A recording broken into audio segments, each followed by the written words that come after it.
দাদাদের ছেড়ে এই সবুজ শ্যামল বাংলাদেশে এসে বসবাস শুরু করছি। আহ কি শান্তি।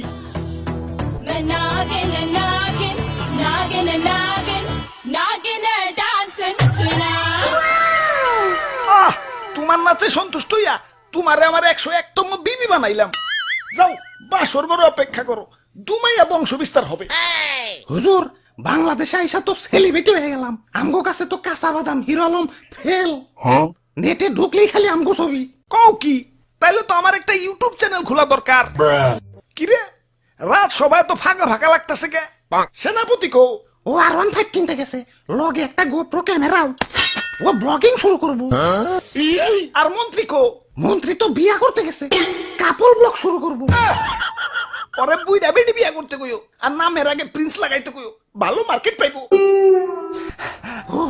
হুজুর ওই কি হচ্ছে? মাথায় পানি ডালো, পানি ডালো। পানি লাগবো না হুজুর, আমার রাসেল ভাই পাওয়ার এক ফুপে আমার রাসেল বইন পার এক বাড়িতে একে একে আমার রাসেল কাকু পার, মামু পার, জ্যাঠা পার, ফুফু পার, খালু পার, সব আমার চোখের সামনে খুন হয়ে গেল।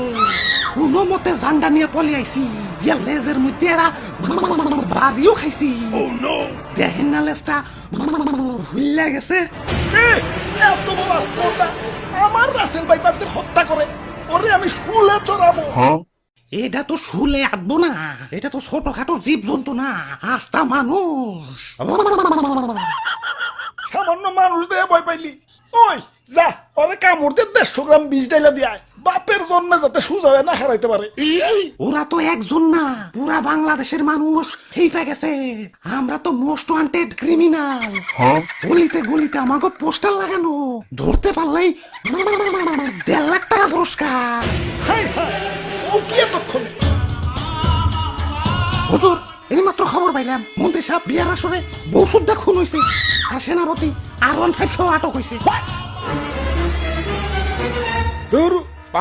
তাও রামগো উপরে তো খেপছে কে? দেশে তো আরো সাপ আছে, অগরতে তো মারে না। সামান্য 150 জনের একটা গ্রুপ নিয়ে বাংলাদেশে আইছি, বংশ বিস্তারই করা পারতাছি না, এর মধ্যে সব শেষ দিয়ে দিতেছে। না এভাবে চলতে থাকলে তো বংশ নির্বংশ হয়ে যাবো। হুজুর ফেসবুকে ভাইরাল হওয়ার পর থেকে আমাকে মৃত্যুর হারারও বাইরে গেছে। বাংলাদেশের 1.5 বছরের বাচ্চাও এখন আমাকে চিনে, মানুষের সামনে পড়লেই খেল খতম। কি এলাকায় নতুন নাকি? আসো পরিচিত হই, আমি ধরা সাপ। মানুষ আমার তেমন কিছু কয় না, খুব নিশ্চিন্তে জীবন কাটাইতাছি। যাই খিদা লাগছে, একটা ব্যাং ধরি গে। কিরে ও কি কয়ে গেল?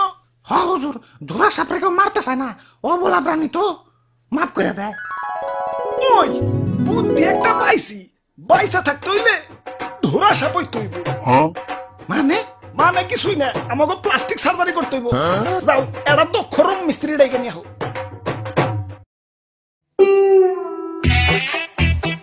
ভাই রে ভাই, আর ওর ভাই এত টিয়া কই পাইলেন? এটা কি? পুরস্কার পুরস্কার পুরস্কার, রাসেলস ভাইপার ধরিয়ে দিতে পারলেই 1.5 লক্ষ টাকা পুরস্কার। আপনারা রাসেলস ভাইপার ধরছেন নাকি? এত বড় সাহস আপনার? আব্বে হালায়, বুদ্ধি থাকলে সাহস লাগে না। এই যে দেখো এগুলা কি? জঙ্গলে যাই এটা ধরা সাপ ধরে লই, রং সং করে রাসেলস ভাইপার বানিয়ে দিই, বাস ডুপ্লিকেট রাসেলস ভাইপার জমা দিয়ে কসকসা পুরস্কার নিয়ে আহি। সিম্পল। বাবা বাবা, সাবাস সাবাস। ভাই ভাই ভাই, আমার একটা আইফোন কিনতে হইব ভাই, চলেন না ভাই আর একটা ধরা সাপ ধরে নিয়ে আহি। এমন ভাবে রিকোয়েস্ট করতেছো মনে হইতাছে রাসেলস ভাইপার ধরবার কইতাছো। ধরা সাপই তো, লেটস গো।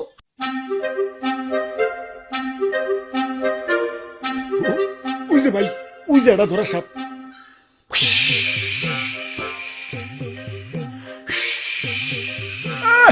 সাল নাই কুত্তার বাগানাম হয়েছে ধরা সাপ, আবার ফস ফস করে। চুপ ভাই, কেমন না দিল আমার বাড়িতে ভাই, ছোট ছোট দুটা বাচ্চা ভাই। আরে ধরা সাপের কামড়ে কিছু হয় না। হাসানি? হ হাসা। তাহলে ভাই আপনি একটা কামড় খান। এই যে নাও খাইলাম। ঠিক আছে ভাই, এবার রং করেন। হ আগে ভালো করে মুছ ছালাও, ময়লা টয়লা থাকতে পারে, ভালো করে ঘষো। বিসমিল্লাহ। আরে ভাই ভিতরে দিয়ে অন্য কালার। বাইসা থাকতে হইলে আমাকে প্লাস্টিক সার্জারি করতে হইব। যাও এটা দক্ষ রং মিস্ত্রি ডাইকে নিয়ে হোক। ওরে বাপুরে ইয়া সাইড দেখি দি খালি রাসেল ভাইবা আমি বুইটা মানুষ আর বুইটা মানুষ শিশু সমতুল্য এই শিশু বয়স আমি মরতে চাই না আমারে সাইরা দেও ওই তোমার ভয় নাই শুনছি এই বুড়া বয়স নাকি তুমি ভালো রং তামাশা করতে পারো এখন আমগো একটু রং করে ধুরা সাপ বানিয়ে দাও